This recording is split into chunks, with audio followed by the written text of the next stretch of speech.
feel like we played, we haven't played too many games obviously together, but we feel like we played one of the best teams in the country tonight. When you start to look at not only what the backcourt has, but with the physical strength and length that they play with, the execution that they play with.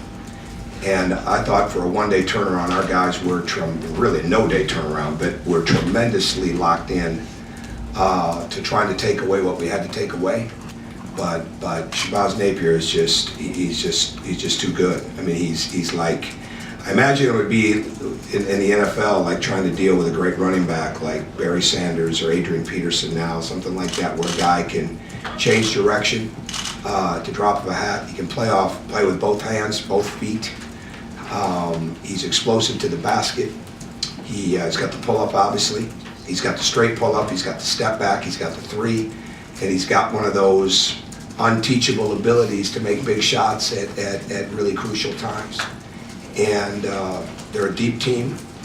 But I thought our guys did a fantastic job because there were a couple times where we could have let the elements, let the adversity, let the fact that the game wasn't going real fast affect us, and they never did. And so when it comes to maturity and growing up, there's no question that we did that over these last 2 days.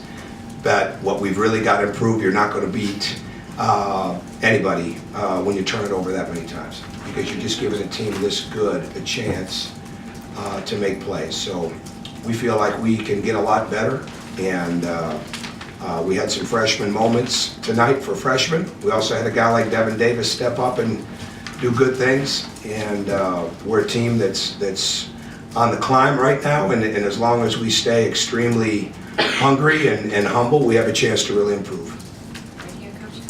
Coach, what's to say about your team when you have a 59-58 game and Noah doesn't score and Troy gets 2 points? Well, I think it says, first and foremost, they're freshmen. And I'll give both of them credit, especially Noah. He was always ready to go back in, and got on him a couple of times about being quiet, but he responded. He was a very good cheerleader over there. That's why he's different. He's got a strong humility. He never makes it about himself. Troy did some fantastic things. Those guys are being game planned for now, and it's a heck of an environment to have to turn right back around and play, after playing the way they did last night, and we didn't have a great job with it, but we got a lot of pickup from other people to keep us in the game. And I thought Evan Gordon came in and played extremely quality minutes for us. I thought Devin Davis certainly came in. Even Austin Etherington in a short stint came in and helped us. But certainly with what Will and Jeremy and Yogi obviously did to keep us moving forward, to just keep going, blow by blow, really in this game, was a great sign for us. We'll learn how to win low-scoring, close games like this. I think it says a lot about where our guys are at already for UConn to play really as slow as they did and take as much time off the shot clock as they did. And when a team likes to score and has had over 100 points 3 of the 5 games, and they got to grind it out, and they do all the way to the end. We don't get the result, but we do grind it out. I like our upside. Tom, what do you know now about your team that you didn't know before you played these games in New York? They can play a lot of different ways. I think they're learning the commitment level to defense. But we're also learning that when you play great teams, the margin for error, and the quicker you learn this, the better, because the Big Ten is full of games like this. The margin for error is so small, you can't give them easy baskets. And Napier earned some shots. There are also some shots guys made in the course of the game that they didn't have to earn as much, but nobody has to earn it when you're giving them the ball. And when you're turning it over, and we got some points off turnovers too, obviously, but when you're not shooting the ball great, you cannot give up easy baskets or give the ball back like that without, especially with the way we rebound.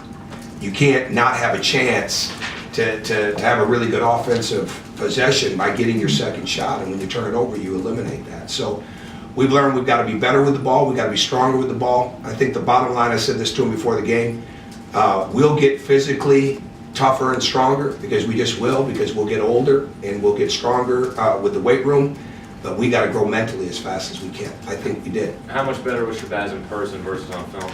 Much different, and no question about it. I mean, the quickness, the speed, the change of direction, The ability, you know, the herky-jerky change, incredible. And high-level guard, I told somebody out in the hallway, that's 12, 13-year pro right there. I mean, I don't care about size, it has anything to do with it. He makes big shots. What he does is he creates tremendous separation.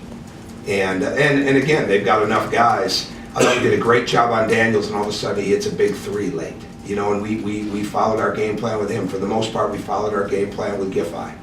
You know, Boatwright is hard to deal with. He likes to dribble, and if he finds an angle, he's going to go to the rim. But Napier he deserves every bit of praise that he's going to get this year. There's no doubt about that. With that, Coach? Coach, playing games in Madison Square Garden, the bright lights, probably the most electric atmosphere a lot of the freshmen have played in. Sure. Do you think a game like this can calm the nerves when you guys make your trips to Ann Arbor, East Lansing, play those Big Ten games? And would you go as far, I know Coach don't like to use this term, but would you go as far to call this a good loss perhaps? No, I don't think you look at it like that. I think you have to study the film to realize, you know, because there's always places where we could have played better in the game.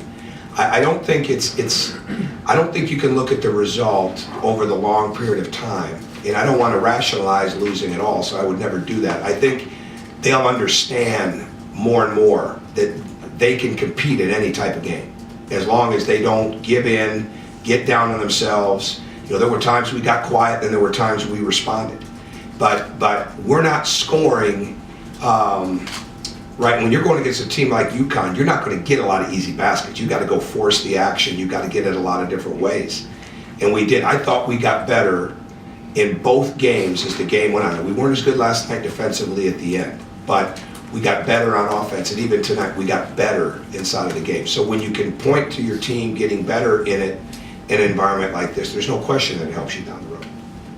How long in your mind did it take maybe for Devin and some of those guys to balance out not having Noah inside at both ends of the floor, just in terms of maybe giving you that presence? That I think we've been together so little, Zach, that I don't think that's a factor yet. If that makes any sense. They have not, we do a lot of different combinations in practice, so they're used to playing with different guys there. Certainly with his ability to impact the game, with the scoring around the bucket, with the length defensively, and with his ability to rebound, it changes the game. But we got some guys that are really growing in confidence. Devin Davis has been really good for us since the summer. Of coming in and showing there's a lot to his game, you know, with a lot of upside. And Stan Robinson could have come in and done a good job tonight. Just so happened that Evan Gordon was playing very well for us. So as I told these guys tonight, and I think it's important, that there's no rotation yet. And if there was, and we were playing 8 or 9 guys, well, some of them wouldn't play. So the bottom line is we're not in a rotation world yet. We're trying to put them in situations for the long haul that give them opportunities to play quality minutes at quality times at game crunching moments, and let's hope that helps us build. And when the door closes for somebody tonight, like it did for Noah a little bit, it opens up for somebody else like Devin Davis. All right, we have 2 more, one here, one here. Just the last possession, you know, just first right after the charge, and then when you got the inbound, just what were you looking for? Well, we changed timeout. We called that last timeout because we decided we were going to have a catch and shoot opportunity inside of it too. So when they put the .7 on there, we wanted a lob opportunity and a post opportunity.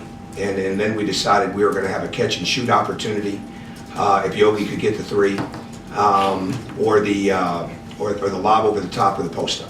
And the post up was open. We didn't get a great look at it. They challenged it, and I mean, you've got to be dead on in a situation like that to make it. But that was something, again, they responded to that out of the timeout. It was nothing we'd worked on in that particular situation. We had a couple things that we had worked on. We went with something different. And they did a really good job of executing it. We just didn't get it. About leading up to that, I mean, the shot that Yogi took, basically just that previous possession before the miss, I guess, is what were you kind of looking for? We were looking to spread the court. We were looking to play. We were looking to be, you mean the last? Yeah, just leading up to the Yogi shot. We were looking to just keep the court spread, open, and play basketball out of it. Don't let them lock in anything, make the switching hard. It just didn't go. You know, we wanted the opportunity to take the last shot to win the game there. It was a play, we had been doing things like that out of a spread game, you know, all night, all season. And it works pretty well for us. And so it's just a matter of, let's just get the best bucket right here. Right here. Tom, can you just talk about the job they did on Yogi using different size guys, different speed guys? Yeah, I thought they did a good job, but he missed some open shots. I'm not sure that I'd call that a blueprint for stopping somebody. He still got where he wanted to go pretty well. And it'd be like us sitting up here saying, hey, you know, we made Napier really work. We did, he still got 27. I mean, Yogi still, he missed some shots that he makes and played a lot of minutes. There wasn't a lot of time to rest them. But they're just a good all-around defensive team, but I'm not sure I'd give a lot of credit to the opponent, you know, when a kid's got foul trouble like Noah did or when Yogi's missing some open shots. Okay. All right, thank you.